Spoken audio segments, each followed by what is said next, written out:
So now this is the next part of the types of vegetation. Here in this topic we are going to read about, there are 5 types of major types of vegetation found in India. There are 5 types of major vegetations are there.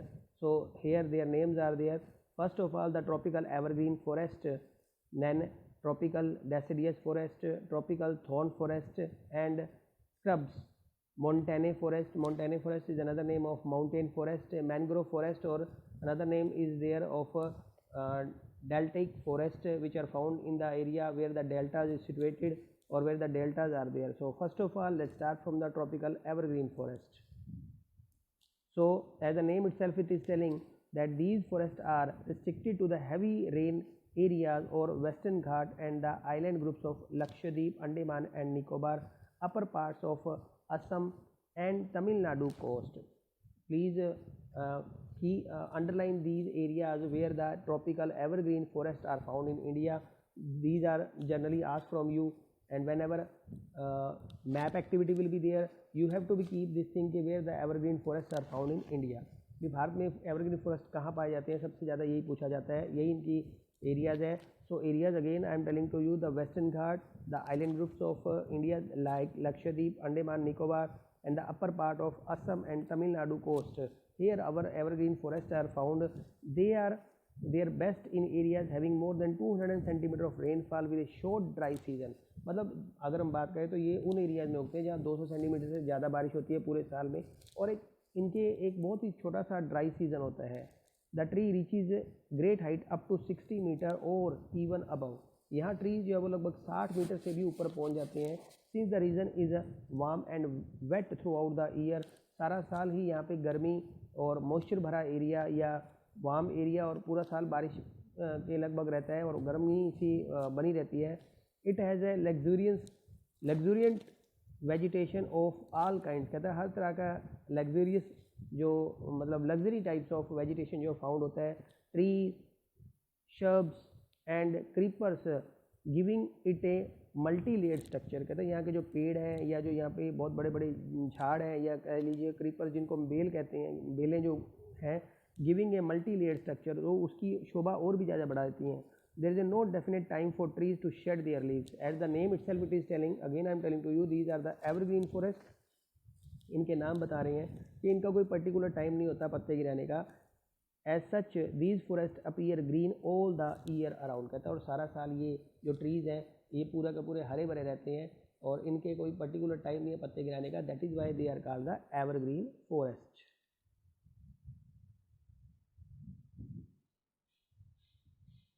So here in this map you can see in which areas where the evergreen forests are found. Generally it has told to you about in the green color. Green colour में आप देख सकते हो कि आपको dark green colour जो है वो ट्रॉपिकल एवरग्रीन फॉरेस्ट दिखाया गया है. So this is your western Ghat. ये आपका वेस्टर्न घाट का एरिया है. कुछ पोर्शन ईस्टर्न घाट में भी आपको दिखाई दे रहा है. ये एरिया जिसमें आपका असम आ गया, मेघालय, मणिपुर, मिजोरम, त्रिपुरा आ गया, ये सारा एरिया. कुछ एरिया वेस्ट बंगाल का भी है यहाँ पे. तो इन एरियाज़ के अंदर जो है वो आपके एवरग्रीन फॉरेस्ट पाए जाते हैं. Later we will do this map activity. So let's start the second type of the vegetation. Second type of vegetation में और a little bit is pending of evergreen forest. Some of the commercially important trees of this forest are ebony, mahogany, rosewood, rubber and cinchona.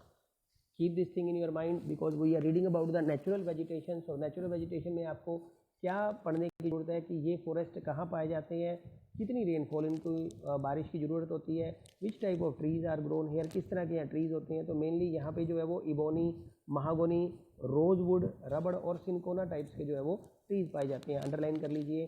The common animals found in these forest.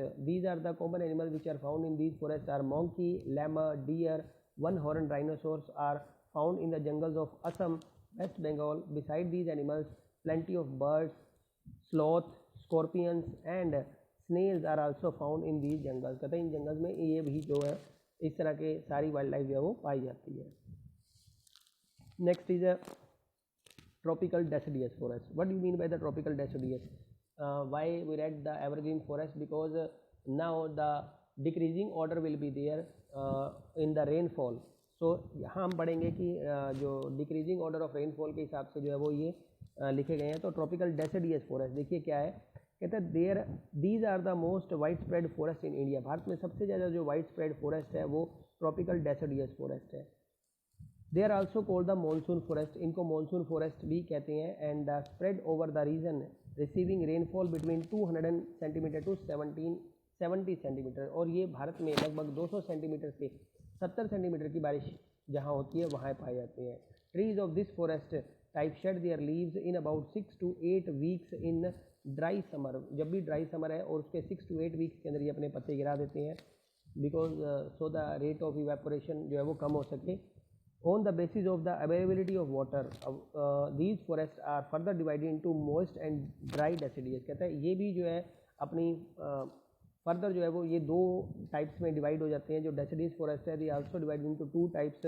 The former is found in the area receiving the rainfall between 200 and 100 centimetre, जो मतलब 200 से 100 centimetre के बीच में जो deciduous forest पाए जाते हैं। These forest exist therefore mostly in the eastern part of the country. Bharat के ईस्टर्न एरिया के अंदर जो है वो जहाँ पे 200 से 100 सेंटीमीटर बारिश होती है, उस एरिया में ये जो मोइस्ट डेसिडियस फॉरेस्ट है वो पाए जाते हैं। North eastern states along the foothills of Himalaya, the areas are Jharkhand, west Odisha, Chhattisgarh and on the eastern slope of western Ghat. Eastern slope of the western Ghat, इन एरियाज के अंदर जो है वो ये इस तरह के जो मोस्ट डेसिडियस फॉरेस्ट है जो पाए जाते हैं। On the teak is the most dominant species of this forest. Teak teak एक क्वालिटी है ट्री की, ट्री एक नाम है जिनका टीक की लकड़ी आपको पता है बहुत इंपॉर्टेंट होती है। The most dominant species of this forest, इस फॉरेस्ट में सबसे ज़्यादा पाई जाती है बैम्बू, साल, shisham, sandalwood, khair, kusum, arjun and mulberry are the other commercially important species. तो ये कुछ ट्रीज हैं। Please underline all these types of trees which are found in the deciduous forest. Now the next category is the dry deciduous forest are found in the area where the rainfall is between 100 centimetre to 17 centimetre. ये उन area में पाए जाते हैं जहाँ बारिश 100 से 70 centimetre के बीच में होती है। These forest are found in the rainier parts of the peninsular plateau, मतलब जहाँ बारिश rainier part of the peninsular plateau, जहाँ बारिश जो है वो 100 सेंटीमीटर से 70 सेंटीमीटर में होती है, उन्हीं पेनिनसुलर प्लेट्यू में पाए जाते हैं। बिहार, उत्तर प्रदेश जो एरिया है यहाँ पाए जाते हैं। These are the open stretches, ये ओपन स्ट्रेचिंग का मतलब इनमें धूप आसानी से नीचे पहुँच जाती है, आसानी से नीचे आती है। विद टीक, साल, पीपल एंड नीम ग्रोज, मतलब जो टाइप्स ऑफ ट्रीज हैं वो इसमें टीक आ गया, साल आ गया, पीपल और नीम जो है वो इस तरह के पेड़ यहाँ ग्रो करते हैं। A large part of this region has been cleared for the cultivation and some part is use for grazing. कहते हैं इन एरियाज, इनके ट्रीज को ज़्यादातर कल्टीवेशन एरियाज या कृषि के लिए, खेती के लिए इसके एरिया को साफ़ किया गया था ताकि एरिया ऑफ अंडर कल्टीवेशन जो है बढ़ाया जा सके, और कुछ एरिया जो है वो पास्चर के लिए, एनिमल पास्चर के लिए, जो ग्रेजिंग के लिए जो है वो भी इसका के लिए इन पेड़ों को साफ़ किया गया था। In these forests, the common animals are found like lion, tiger, pig, deer and elephant. A huge variety of birds like lizards, snakes and tortoise are also found here. मतलब all these types of जो animals और birds हैं वो यहाँ इन areas में पाए जाते हैं। सो आज के लिए इतना ही, नेक्स्ट वीडियो में हम देखेंगे।